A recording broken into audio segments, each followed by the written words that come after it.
Барлықтарыңызға сәлем, сіздермен бірге Қамажай попы. Біз бүгін өте ерекше дәмді, әрі тойымды шығатын, әрі тез жасалатын, қамыр илеп әуре болмайтын, өте дәмді лаваштан жасалатын попы пицца дайындаймыз. Ең бірінші лавашты дәл осылай турап қоясыз. Ас үй қайшысымен де турауға болады. Дәл осындай формада алдын ала дайындап қоясыз.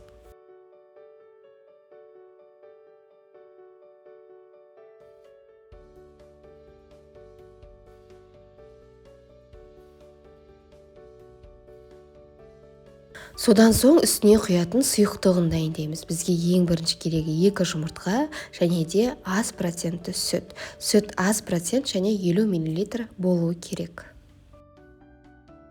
Дәміне қарай тұзын да ұмытпай салып, үшеуін бірге жақсылап араластырамыз.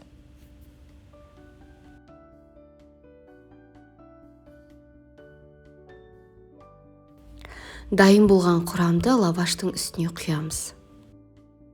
Бірге жақсылап араластырамыз. Тесті қатты сұйық та, қатты қою да болмау керек. Дәл осылай дымқыл күйінде болуы керек.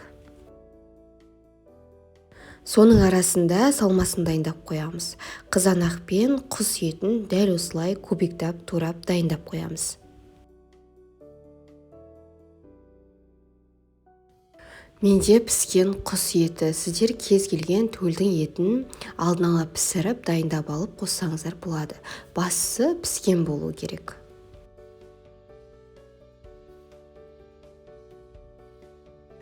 Ең бірінші дайындап қойған лавашымызды салып бастаймыз. Табаның түбіне ешқандай май жақпасаңыз да болады. Бастысы түбі күйдірмеу керек. Дәл осылай барлығын жан-жағына орналастырып шығамыз. Содан соң бірден дайындап қойған салмаларымызды салып бастаймыз. Бірінші қызанақты дәл осылай, содан кейін құс еті.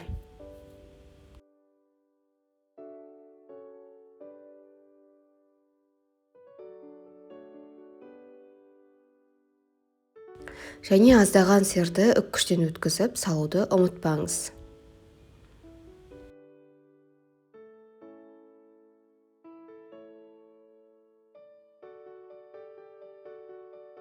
Және аздаған аскөк қоссаңыз да болады. Дәміне де, түріне де әсемдік береді. Барлығын кезегімен салып болғаннан кейін қақпағын жауып 5 минутқа қойсаңыз болады. Барлығы пісіп, қызарып, өте дәмді болып шығады. Әрі жұп-жұмсақ. Бір жасағанда көлеміне қарай 4 данасы шығады. Біреуін жесеңіз таңғы асқа жеткілікті. Өте тойымды әрі дәмді. Отбасыңызға, балаларыңызға міндетті жасап көріңіз. Соңына дейін көрсеңіз лайк және комментарий жазуды ұмытпаңыз.